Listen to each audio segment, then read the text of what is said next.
आइए बड़े भक्तिभाव के साथ, आनंद के साथ पंच परमेष्ठी का स्मरण करेंगे। मेरे हिसाब से हाथ सब लेके आते ही घर से, और जबान में भी दही तो जबान ही होगा, है ना। बहुत अच्छे से आनंद के साथ। जय विजय को पैसे दिए हैं तो उनका फल तो पूरा पर निकालना ही चाहिए तुमको, ठीक है।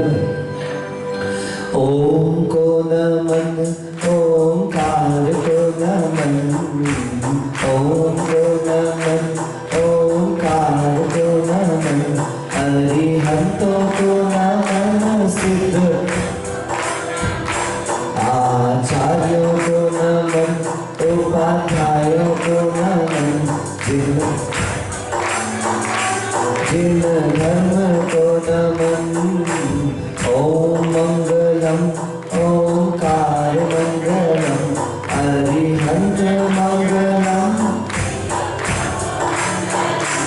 आचार्य मंगलम, उपाध्याय मंगलम, सर्व साधु मंगलम, जिन धर्म मंगलम। ओम उत्तमा ओंकार उत्तमा, अरिहंत उत्तमा, सिद्ध प्रभु उत्तमा, आचार्य उत्तमा, उपाध्याय उत्तमा, सर्व साधु उत्तमा, जिन धर्म उत्तमा। ओम शरणम ओंकार शरणम, अरिहंत शरणम, सिद्ध प्रभु शरणम, आचार्य शरणम, उपाध्याय शरणम, सर्व साधु शरणम, जिन धर्म शरणम। ओम को नमन ओंकार को नमन, ओम मंगलम ओंकार मंगलम, ओम उत्तमा ओंकार उत्तमा, ओम शरणम ओंकार शरणम। पंच परमेश्वरी भगवान की, मूल नायक श्री ऋषभनाथ भगवान की, श्रवणोदय तीर्थ एवं देवपुरी में विराजमान चैतन्य चमत्कारी चिंतामणि पार्श्वनाथ भगवान की, आचार्य भगवान समंतभद्र महाराज की, चारित्र चक्रवर्ती प्रथम आचार्य गुरुवर श्री शांति सागर महाराज की, मम दीक्षा गुरुवर्य षष्ठम पट्टाचार्य गुरु अभिनंदन सागर जी मुनि महाराज की, अहिंसा परमो धर्म की, द्वादशांग जिनवाणी माता की, प्रखर भक्त युवा हृदय सम्राट आचार्य भगवान श्री अनुभव सागर जी गुरुदेव की जय। जयकारा गुरुदेव का जय गुरुदेव। ऐसा अभी सुना मैंने कि तुम जो चाहते हो वो करते हो, किंतु होता वो है जो वो चाहता है। तुम वो करो जो वो चाहे, तो होगा वो जो तुम चाहते हो। बड़ा कंफ्यूजन है ना, लगा नहीं कंफ्यूजन से जैसे, पर मैं समझता हूं सारे कंफ्यूजन को मिटाने का सूत्र ही यही है। हम सुख चाहते हैं। क्या चाहते हैं बोलो? कोई ऐसा प्राणी नहीं है जो ये चाहता भी। सब कुलदीप भाई यही सोच रहे होंगे बस 4 अगस्त को 4 बजे से 5 बजे तक पानी नहीं गिरना चाहिए। बोलो हाँ कि ना? बस 4 अगस्त को 4 बजे से 5 बजे तक धूप नहीं निकलना चाहिए। बोलो हाँ कि हाँ? हमारा यही बात है। आप में से सब चाहते पानी गिरे।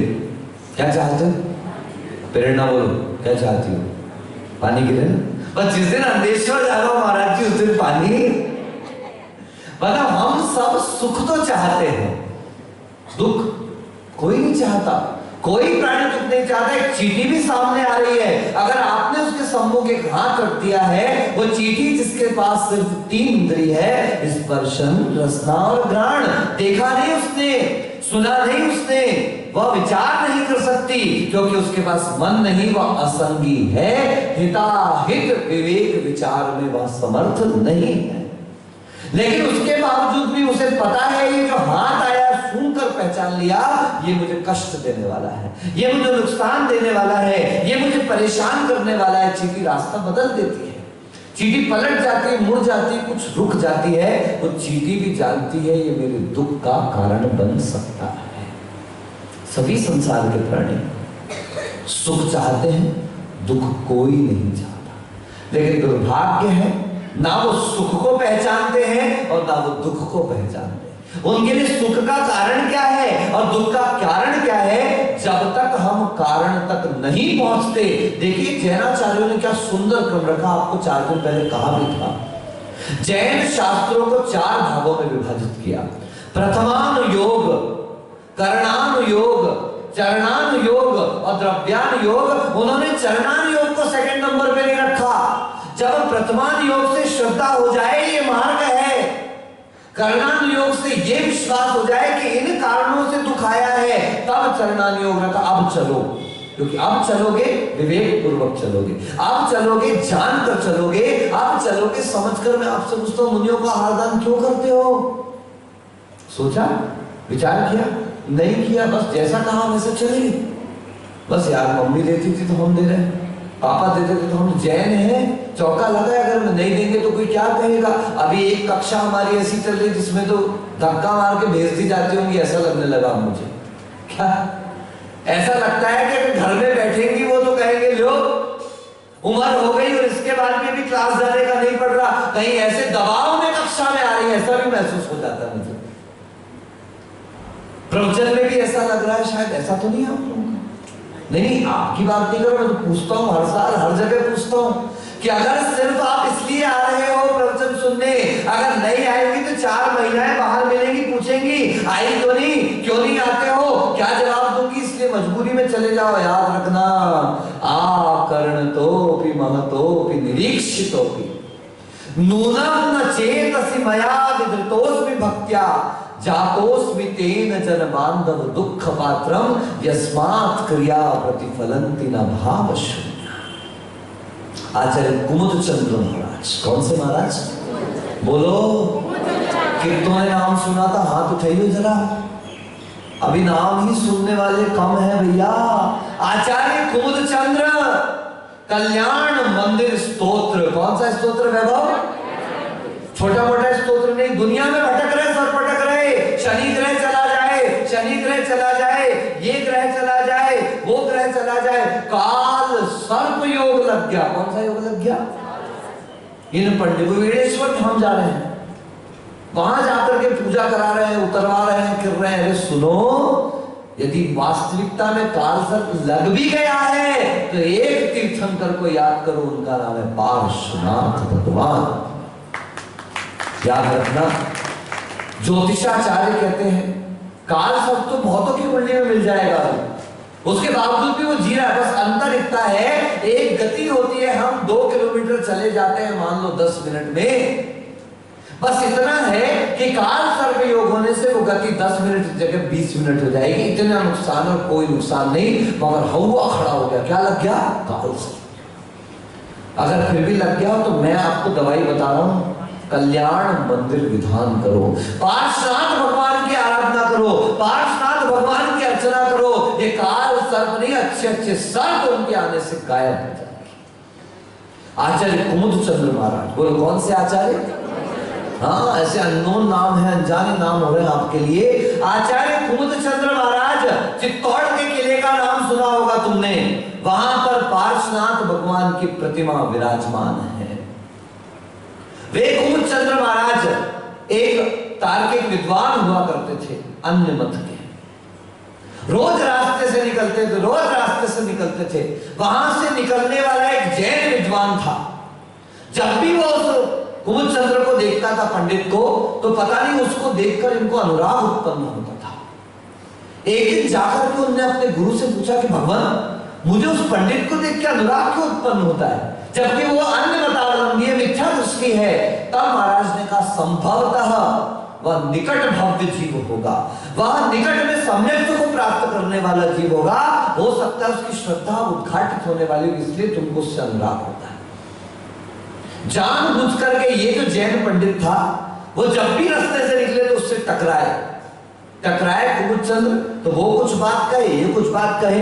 एक दिन दोनों के बीच में वाद विवाद बढ़ा और वो वाद विवाद शास्त्र विवाद तक पहुंच गया। ये तो बड़ा प्रसन्न हुआ कि मैंने सही आदमी पर धक्का मारा है, क्योंकि वो इतना विद्वान था। ये एक तर्क रखता था, वो उसके 100 काट देता था। वो एक तर्क रखता था, वो कुमुद चंद्र 100 काट देता था। और काटते काटते काटते कब उसका मिथ्यात्व कट गया पता ही नहीं चला। ये हार गए जैन विद्वान, हारे नहीं, जानबूझकर हार गए। अब कुमुद चंद्र जब अपनी कुटिया में पहुंचे, जाकर के सारी बातों का चिंतन करना चालू किया। और चिंतन करते करते उस कुमुद चंद्र को एहसास हुआ कि अरे मैं तो गलती कर गया, हारा तो मैं हूं, वो तो जीत कर चला गया। और जब उन्हें जिन तत्व का एहसास हुआ, जिनेंद्र भगवान के कहे समीचीन तत्व का, जो उन्होंने गलत कहा था वही उनके दिमाग में धीरे धीरे सत्य रूप में आने लगा। और कुमुद चंद्र महाराज के मन में ऐसी श्रद्धा जागृत, बस उन्होंने जैन धर्म स्वीकार कर लिया, जिनेंद्र भगवान की शरण को स्वीकार कर लिया। जब ये बात राजा तक पहुंची, वो राजा आ गया, बस ये अच्छी बात नहीं करी तूने धर्म का परिवर्तन कर लिया। बोले मैंने धर्म परिवर्तन नहीं किया, मैं तो धर्म की तरफ चला गया।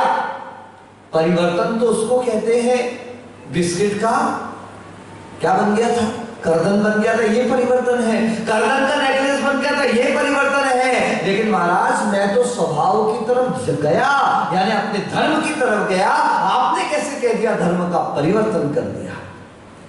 तुझे परीक्षा देनी होगी, मैं तैयार हूं। बस इस प्रतिमा को नमस्कार कर। अन्य मत की वह प्रतिमा, उसको नमस्कार करने का। बोले महाराज मुझे विश्वास है कि ये प्रतिमा मेरे नमस्कार को सहन नहीं कर पाएगी, सम्यक दृष्टि का नमस्कार है। मुझे आज भी याद है, नागपुर महाराष्ट्र, हम उस समय आचार्य भगवान के साथ थे और एक ऐसे जिनालय में आचार्य को ले गए जिस जिनालय के मंदिर की मूर्तियों पर सूर्य मंत्र पंडित ने दिए थे। आप समझ सकते हैं, वे अचानक चले गए। अब गेट के बाहर से मना तो कर नहीं सकते, अब पहुंच ही गए थे, आचार्य अंदर चले गए। जब वे लौट करके आए तो आचार्य महाराज के सामने कागज में प्रश्न लिख दिया गया प्रवचन के पहले कि आप ऐसे जिनालय में दर्शन करके आए हैं जिस प्रतिमा को सूर्य मंत्र पंडित ने दिया है, आपने कैसे दर्शन कर लिए? देखो आचार्य महाराज का जवाब, अरे तुम्हारे भगवान तुम जानो, मुझे अपनी श्रद्धा पर इतना विश्वास है कि मैं जिस पत्थर के सामने अपना सिर झुकाऊंगा वही भगवान बन जाएगा। ये मेरी श्रद्धा पर मुझे विश्वास है। सर झुकाओगे तो पत्थर देवता बन जाएगा, सर झुकाओगे तो पत्थर देवता बन जाएगा। इतना मत चाहो उसे, वो बेवफा हो जाएगा। हाँ, ज्यादा नहीं करना, उतना ही करो जितना जरूरी है। ज्यादा ज्यादा करोगे तो चला, आप देख लेना, आप जिस व्यक्ति की तरफ जाते हो ज्यादातर हमसे क्या होता है, दूर होता है। और आप यदि सामान्य व्यवहार रखते हो, व्यक्ति की चाहत, व्यक्ति की ललक हमारे प्रति बनी रहती है। आप देखिए, क्या पढ़ पाएंगे इस किताब पर लिखे हुए शब्द को? अगर वो बहुत नजदीक रख दिया जाए तो भी आप उसको पढ़ नहीं सकते, और अगर वहां सीढ़ी के पास रख दूं तो भी आप उसको नहीं पढ़ सकते। यानी बहुत दूरी हो तो भी संबंध बिगड़ जाते हैं, और बहुत नजदीकी हो तो भी संबंध बिगड़ जाया करते हैं। वो श्रद्धा की बात थी, मैं मस्तक नहीं झुका सकता, राजा का आग्रह था। अगर तू सच में जिन भक्त है तो करके दिखा कुछ ऐसा। कुमुद चंद्र ने कहा, देख लेना, अगर मेरा सिर झुका, इसी प्रतिमा में उस प्रतिमा के दर्शन होंगे जो मेरे आराध्य हैं। उसके आराध्य थे चित्तौड़गढ़ के किले में विराजमान वे पार्श्वनाथ भगवान। जैसे ही उन्होंने कहा, नमस्कार किया, आकर्णतोपि महतोपि निरीक्षितोपि नूनं न चेतसि मया विधृतोस्मि भक्त्या जातोस्मि तेन जन बांधव दुख पात्रम यस्मात् क्रिया प्रतिफलंति न भाव शून्या। कल्याण मंदिर स्तोत्र का 36वां 36 या 38 नंबर कुछ ऐसा काव्य है।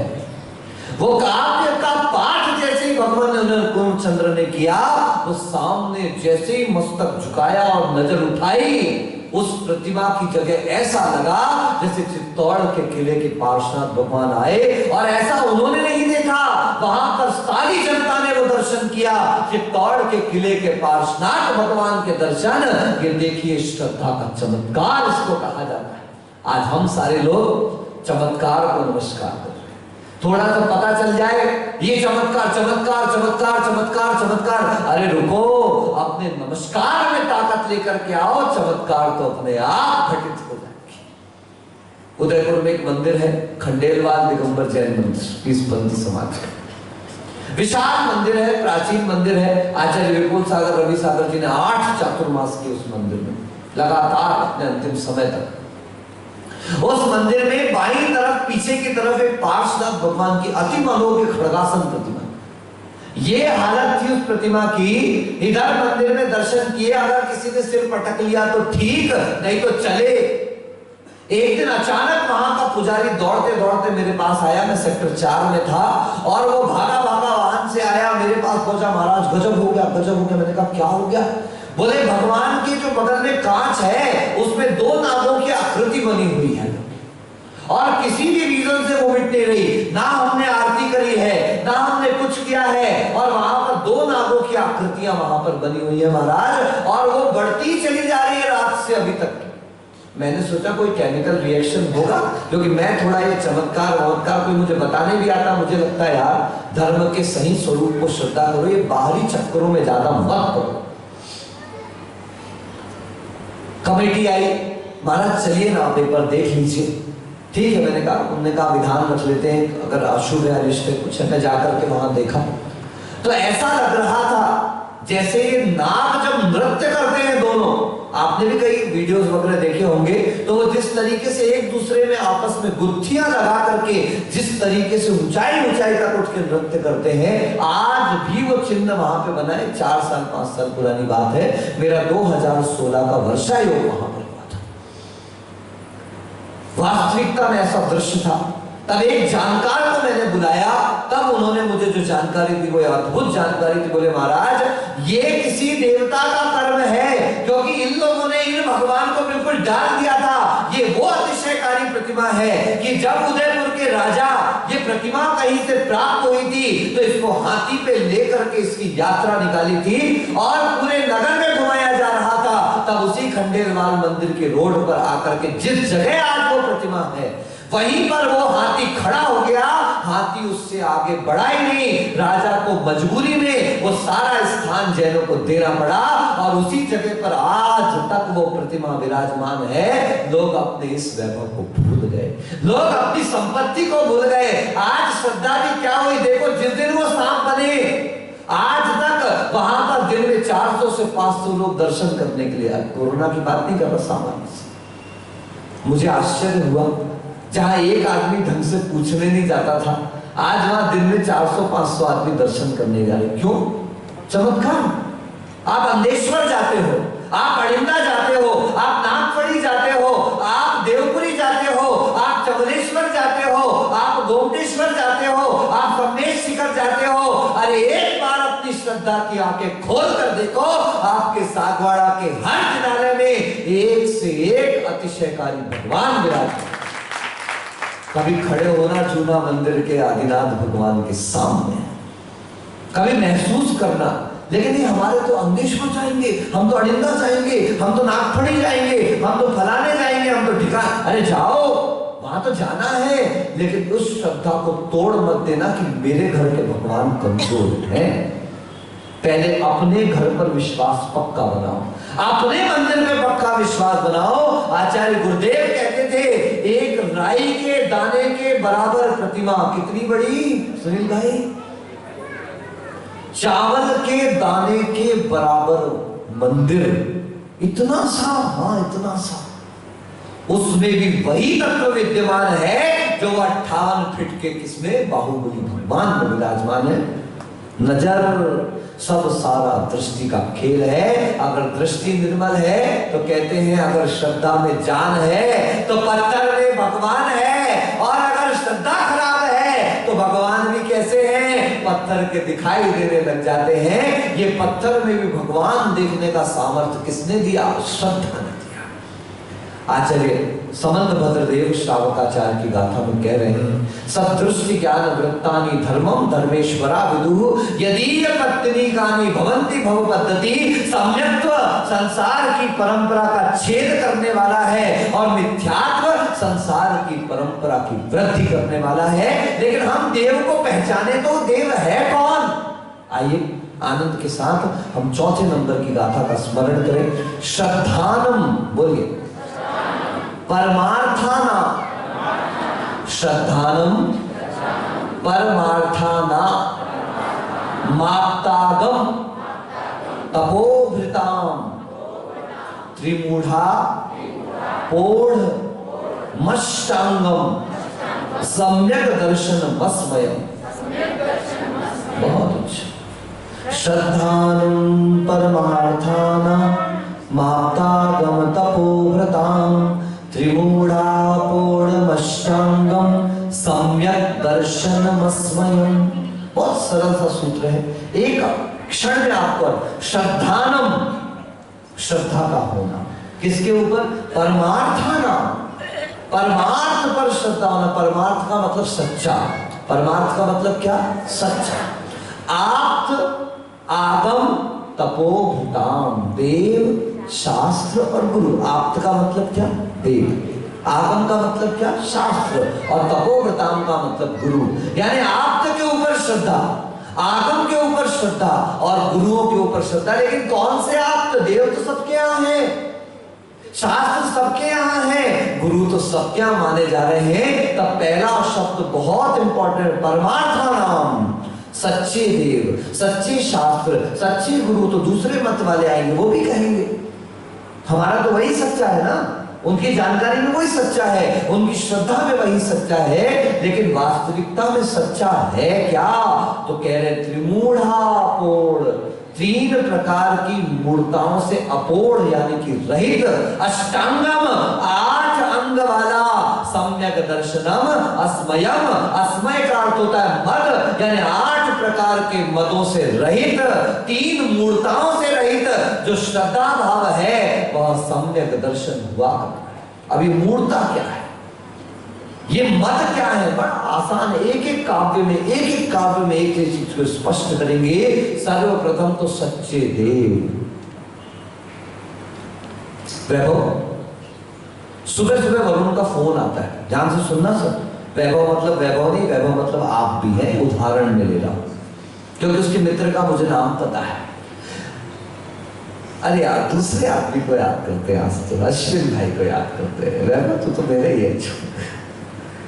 सुबह सुबह भावेश गांधी का फोन आता है, अश्विन, ठीक है ना यार, अश्विन यार तू है तो जिंदगी है, तू नहीं होता तो मेरा क्या होता यार, you are the best man. कल तो फ्रेंडशिप डे था, बार बार आए वो राकेश मेरे पास, कान में, महाराज जी आज फ्रेंडशिप डे है, महाराज जी आज फ्रेंडशिप डे। तू चाहता क्या है? बोले आप कुछ बोलो। मैंने कहा बिल्कुल नहीं बोलूंगा, मैं ऐसी कुसंस्कृति का कोई समर्थन नहीं कर सकता। क्या एक ही दिन की मित्रता है? क्या एक ही दिन की दोस्ती है? माँ का दिन एक, बाकी दिन अनाथालय में, पिता का दिन एक, बाकी दिन गालियां दे रहे हैं। ये सारे दिन मेरी ये सब छोड़ो। अब तो क्या हो गया, सारा का सारा यही हाल बचा है। Mother's day, father's day, wife's day, husband's day, एक विधवा का डे आएगा, फिर एक विधुर का डे आएगा, एक पागल का डे आएगा, पता नहीं कौन कौन से 365 दिन के डे तैयार करती है।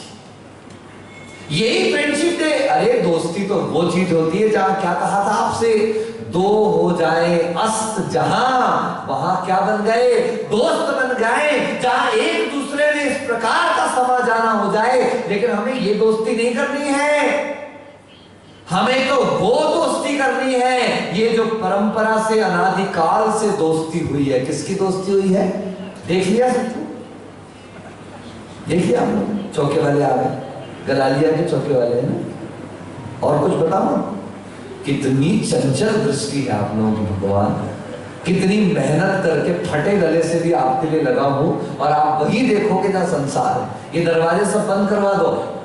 नहीं, प्रवचन हॉल में हमेशा एक दरवाजा होना चाहिए जो पीठ से होना चाहिए। कहां से होना चाहिए? हाँ, ये गलत दरवाजे, ये पूरी सभा को डिस्ट्रैक्ट करने का दरवाजा है। बड़े दुर्भाग्य, देखो दुर्भाग्य तुम्हारा, एक काल कोठरी है। क्या है? बोलो, इधर देख के बोलो। एक काल कोठरी है। उस काल कोठरी में वो व्यक्ति बंद है और दिन में एक बार वो दरवाजा खुलता है उसका। कितनी बार? और आंख पे क्या लगी हुई है? बोलो ना, आंख पे लगी हुई है पट्टी। एक बार दरवाजा खुलता है, वो पूरे दिन ढूंढ रहा है। जैसे ही दरवाजा खुलने का टाइम आता है वो आगे निकल गया, क्योंकि वो राउंड घूम रहा है, राउंड घूमता जा रहा है। दूसरी बार जैसे ही आया मोबाइल की घंटी बज गई। तीसरी बार जैसे ही आया पड़ोसी आ गया मिलने के लिए। चौथी बार कोई आया तो देखो गेट से कोई घुस गया वहां पीछे से आकर। अब ध्यान रखना, धमकी है मेरी, घुसना मत। जो यहां से घुसा उसके चौके में हार तो नहीं होगा, ये फाइनल बता दे रहा हूं। मेरी क्लास खराब करते हो तुम लोग, आतंकवादी हो क्या? ऐसा नहीं करो, धर्म सभा का मान रखो, सम्मान रखो। एक बात जो मैं कह रहा हूं, आप सोचिए, कोई डायरी नहीं साहब मेरे पास, मैं कोई तैयारी करके नहीं, रट्टा मार के वहां नहीं बैठा हूं कि मैं डायरिया नोट करते बैठे रहूं, ये करते रहूं, वो करते रहूं। मैं तो जो आपके पुण्य से यहाँ प्रस्तुत हो रहा है उसकी कोशिश कर रहा हूं। इसलिए ध्यान रखें, वो काल कोठरी का आदमी कोई और नहीं, हम ही हैं सब। इस संसार में चारों तरफ से चारों गतियों की दीवारें फंसी हैं। कोई गुरु रूपी वो दरवाजा, कभी गुरु के वचन रूपी दरवाजा जो खुलने वाला रहता है, और उसी समय किसी का मोबाइल बजता है, किसी के रिश्तेदार बजते हैं, किसी की पत्नी बजती है, किसी के बच्चे बजते हैं। वो लगी हुई है, वो चिराग की छोरी। यही संसार है, यही संसार है, यही संसार। काश इतने के बाद भी मैं तो समझ गया, मुझे पता है आप कोई मेरा साथ देने वाले नहीं। जब इतनी मेहनत करने पे भी तुम्हारी नजर तुम्हारे गांव के लोगों पे ही जा रही है, जबकि उनको परमानेंट, क्या उनको तो परमानेंट रहना है, मैं परमानेंट, और आप धोखे मत रहिए, वो भी परमानेंट नहीं और आप भी परमानेंट नहीं। वो किसी दिन यहाँ किसी ने मंगलाचरण किया था ना, यहाँ कोई ना परमानेंट, किसने किया था ना मंगलाचरण, बहुत सुंदर एक दिन। यहाँ कोई परमानेंट नहीं है साहब, आप धोखे, मैंने आपको पहले ही दिन कह दिया था। कल सुनील सागर जी का फ्लेक्स था, आज मेरा है, परसों अभी तो मैं चाहता हूं सुंदर सागर का फ्लेक्स लगे, किसी और का भी फ्लेक्स लग सकता है यहाँ पर। तो ऐसे फ्लेक्स लगते रहेंगे, बदलते रहेंगे, आप नहीं बदलने वाले। जिस दिन आप बदल गए समझ लेना सृष्टि बदल जाएगी, और हम उसी के लिए तो इस संसार में बैठे हैं। बंधुओं, सच्चे देव अश्विन के बाद सुबह सुबह फोन आता है भावेश का, यार तू ही मेरा पक्का दोस्त है, तू ही मेरा सच्चा दोस्त है, तू ही तो मेरा दोस्त है यार, तू है तो सब कुछ है। अश्विन बोलो, how would you feel? Phone आ गया, कैसा लगेगा? बोल जल्दी, रख बंद कर, बोल कैसा लगेगा? अच्छा लगेगा? अच्छा नहीं महाराज, ऐसा लगेगा आज तो खाने पीने की जरूरत ही नहीं, भूल गया, पेट भर गया, और next day in the morning again ही कॉल्स यू। साले dash dash dash dash dash dash, जितने दुख है जिंदगी में सब तेरे कारण। क्या है आपका रिमोट किसके हाथ में? दुखी हुए कि नहीं हुए? वो अच्छा बोलता है तो आप खुश हो जाते हो, वो बुरा बोलता है तो आप दुखी हो जाते हो, नाराज होते हो। बोलिए रिमोट कहां है? बस यही तो मिथ्या देवी देवताओं की स्थिति है। तुमने स्तुति करी, वे प्रसन्न, तुमने कोई बुरा कर दिया कि नाराज, आपको फाड़ देंगे, जला देंगे, आग लगा देंगे, ये कर देंगे, वो हो जाएगा, ऐसा हो जाएगा। वह कभी भगवान नहीं हो सकता जो ना अच्छा करता है ना बुरा करता है। कर्तुम योग्यम कार्येन येन कृतः सकृत कृत्य, जिसको जो करना था वो अपने जीवन में कर चुका, अब करने लायक कुछ शेष नहीं बचा। उसी को भगवान कहा जाता है, उसी को अरिहंत कहा जाता है। वही ईश्वर है, वही प्रभु है, वही देव है। बाकी सब तो देव पर्याय है। पर्याय का मतलब भ्रमण अभी भी चल रहा है, हम उसको नमस्कार करते हैं। फिर क्यों नमस्कार? यद्यपि राग द्वेष इस जग में नहीं किसी से तुम करते, निंदक जन पाते दुख अति और भक्ति भक्ति द्वारा होते। हे भगवान, आप तो ना राग करते हैं, आप तो ना द्वेष करते हैं, क्योंकि जो निंदा करने वाला है वो अपने निंदा के परिणामों से बुरा सहन करता है, बुरा प्राप्त करता है, और जो स्तुति करने वाला है वो अपने परिणामों के कारण श्रेष्ठ पद को प्राप्त कर लेता है।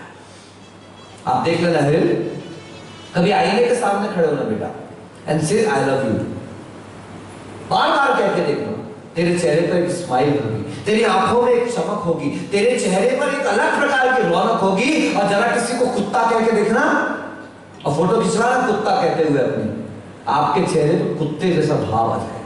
ये तो संसार में व्यवहार है कि गाली देते हो तो तुम्हारे चेहरे पर वैसा भाव आता है, आप प्रशंसा करते हो तो चेहरे पर वो मुस्कुराहट रहती है।